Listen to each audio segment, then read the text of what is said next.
Secret Hobby by Sofia Guzman Martinez, 10th grade. I go to a few college classes every day, and then I go back to my house. I'm quite lucky to own one in these times. Of course, I bought it several decades ago when it barely cost a cent. I have a hobby. Everyone has hobbies. That's nothing to be ashamed of, even if I keep it a secret. But then again, everyone has secrets, so I remain self-righteous. My problem is that I simply don't age, nor do injuries last very long. I've lived several centuries, watching relatives die while I stay the same. I became the last of my bloodline ages ago, and now I go to college. I go by different names every few decades to not cause suspicion. These mortals are awful pests, bothering me every few decades, asking why I don't age. They think in such simple ways. I almost feel sympathetic. I study in colleges, as it's really the only thing I can think of doing for so many years. I love to learn, after all. It's one of my few hobbies, and I love my hobbies so very much. I get bored living forever as an immortal. The simplicity of life makes you live without thought, like mortals do. But I would never stoop so low as to act like one of those idiotic creatures. And so, I return home at the end of the day. I go down to my basement, turning on the switch. The gloomy light shines on multiple figures tied up in chairs. Only one small girl fully visible. She looks up in fear, and I gasp, for it's such a horrible sight to see. She was supposed to be unconscious for much longer with how many pills I gave her.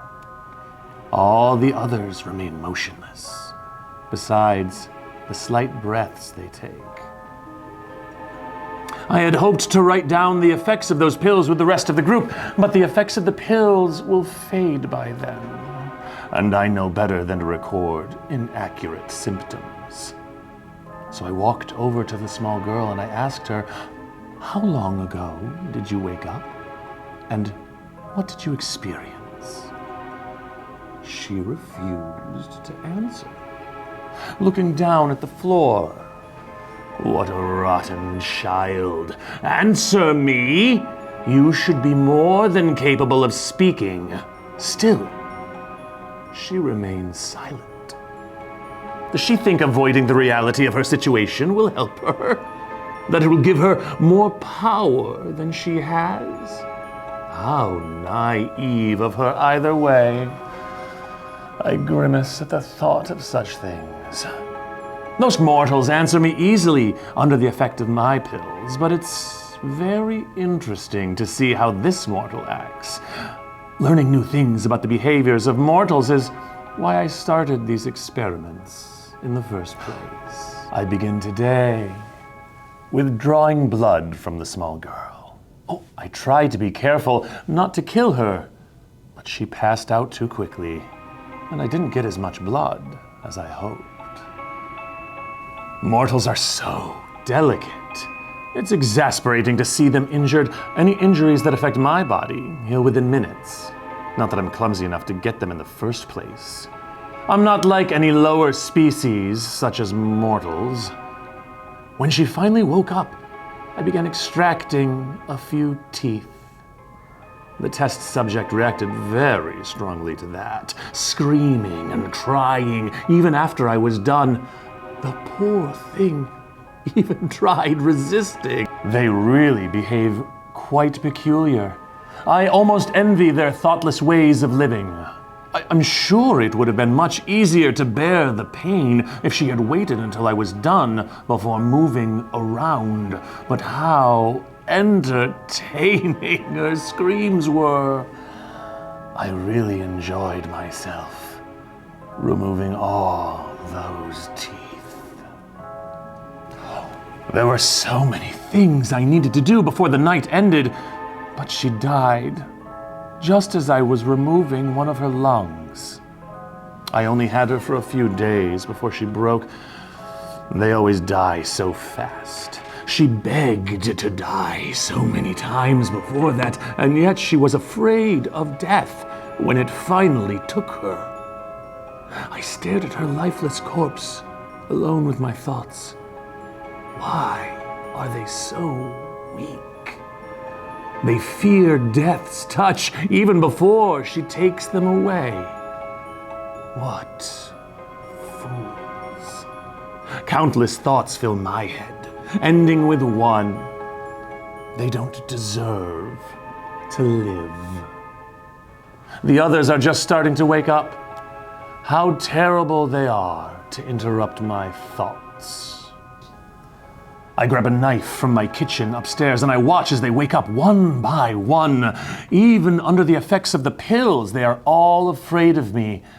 Seeing the small girl dead beside me, I confirm their beliefs by plunging the knife into the heart of one of the mortals. They die instantly, leaving only a pool of blood behind. I surprised myself with how much I enjoyed killing them. They all shriek in horror at the sight, but I do not waver.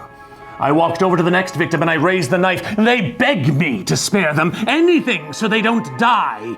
Idiot. I stab them and move on to the next person. One by one, they all die, resisting until the last second. Some have stopped screaming, only watching in fear, closing their eyes to block out the sight. I even catch myself smiling. How long has it been since I felt this way? This is far more entertaining than my experiments, and so I must kill them. Soon there's only one left, trembling as they watch me move closer. I kill them quickly and begin cleaning up. It's always good to have a habit of picking up after yourself, and killing all those mortals really helped to clear my head. The next day, I went back to school, going through my classes like always. A few days later, I decided to start finding more test subjects again, for I really do enjoy my secret hobby.